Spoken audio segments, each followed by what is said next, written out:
This is Autoline Daily, the show dedicated to enthusiasts of the global automotive industry. General Motors reported its second quarter earnings, and while it lost money, Wall Street was pleasantly surprised by the numbers. GM sold 1.4 million vehicles worldwide, down nearly 500,000 units from a year ago. It earned $16.7 billion in revenue, down by almost half, and it posted a net loss of $780 million, compared to a profit of $2.4 billion last year. But here's why the numbers actually look pretty good. Wall Street expected GM to earn $16.9 billion in revenue, so it didn't miss that by much. Investors expected an EBIT loss of at least $2.6 billion, but GM only lost $536 million. And analysts expected GM to lose $1.76 per share, but it only lost 56 cents. The street likes what it's seeing. In pre-market trading this morning, GM stock was up 3%. Well, here's something that could really impact the used car market in the U.S. As part of its bankruptcy settlement, Hertz is going to drastically cut down on the number of cars in its fleet. So it's about to sell off more than 182,000 cars from now until the end of the year. It hopes to sell anywhere from 9,000 to 48,000 vehicles a month and rake in $3.8 billion as it tries to pay down over $10 billion in debt. The collapse in the daily rental car business really worries the auto industry because the rental companies buy nearly 2 million new vehicles a year in the U.S. alone. Well, U.S. prosecutors are really throwing the book at Anthony Levandowski, one of the pioneers in autonomous technology. He's accused of taking documents from Google when he went to work for Uber. He already lost a case in which he was ordered to pay $179 million to Google and which forced him to file for bankruptcy. Now federal prosecutors want to put him in jail for 27 months. They want 3 years of supervised release after that, and they want over $756,000 in restitution. All we can say is that the old saying is true. Crime does not pay. Engineer from anywhere. Perform tests from your office, lab, or living room. OTA, connected car, diagnostics, remote testing, we have you covered. Our hardware and software is trusted all over the world. Global company headquartered in Troy, Michigan. Intrepid Control Systems.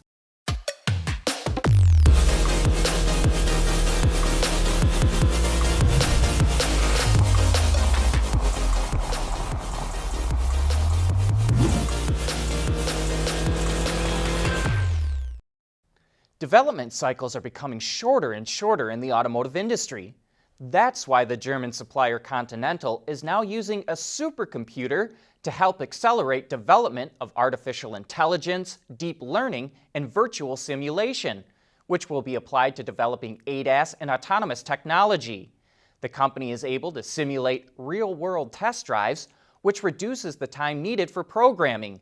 In fact, Continental says the supercomputer reduces development time from weeks to just hours.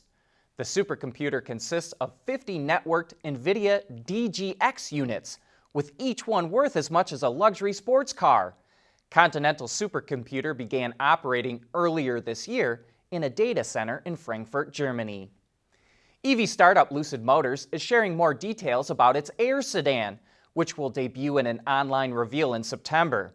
It will feature an advanced driver assistance system called Dream Drive. The technology suite supports 19 safety, driving, and parking assist features and will be the first to market with the combination of a driver monitoring system and 32 sensors that includes high-resolution LiDAR. Another 8 features will be added later through over-the-air updates. Dream Drive is Level 2 capable, but the company is also developing Level 3 autonomous capabilities for the system as well. Lucid will start delivering the Air to customers early next year. Hyundai is updating the Veloster N for 2021. It's now offered with an 8-speed wet dual-clutch transmission, which was developed in-house by the company. The paddle shifters were moved to the steering wheel, and it also comes with new sport seats, which provides extra side bolstering and are over 4 pounds lighter.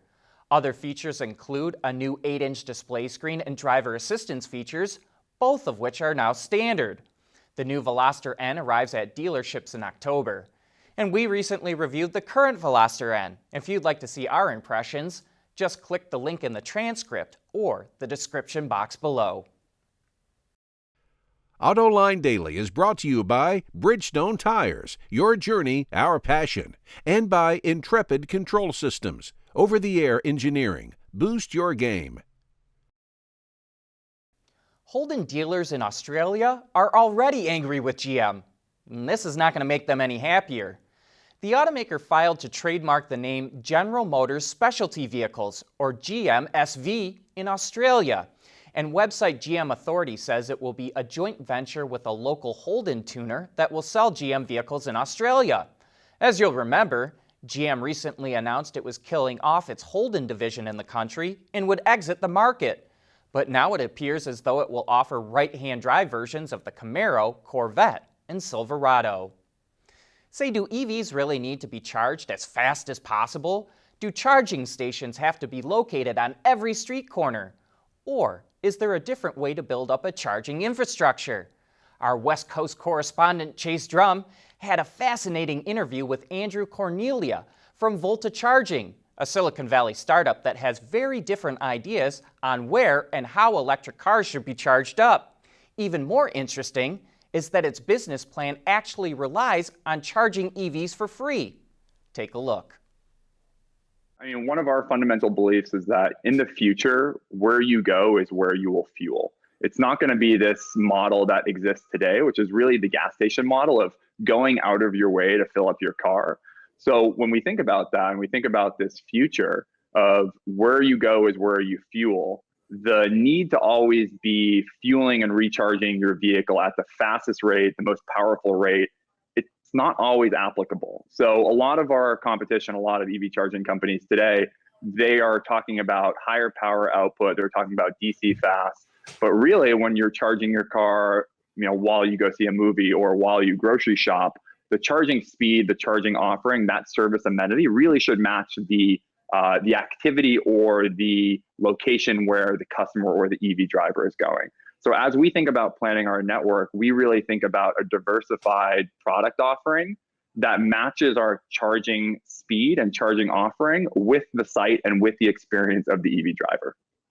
You can find that entire interview as well as all of our Autoline exclusives on our website or YouTube channel. Well, it's time for another Wisconsin barn find. I picked this picture today because, well, truth be told, I can't think of a time we ever featured a truck on Barn Finds. I know y'all will have the answer for this one, but it looks like this particular model was used as a tow truck, or at least that's what the contraption off the back sure looks like. It also looks like it has dually wheels, which would suggest a beefier model. As always, you can leave your guesses in the comments section. Ford wants to make sure drivers who like to go off the beaten path won't get lost. The automaker has partnered with Telenav to offer a navigation system that stores maps and continues routing even if you're outside network coverage. The system is part of Sync 4, and it also offers specialized route suggestions for towing and off-roading. The technology is available in the new F-150 and Bronco. And speaking of that Bronco, if you want to learn more about how Ford decided to design the new SUV, join us for Autoline After Hours this Thursday. Our guest will be Paul Wraith, the head of design. We want to know how Ford used customer-centric design as it developed the Bronco and Bronco Sport.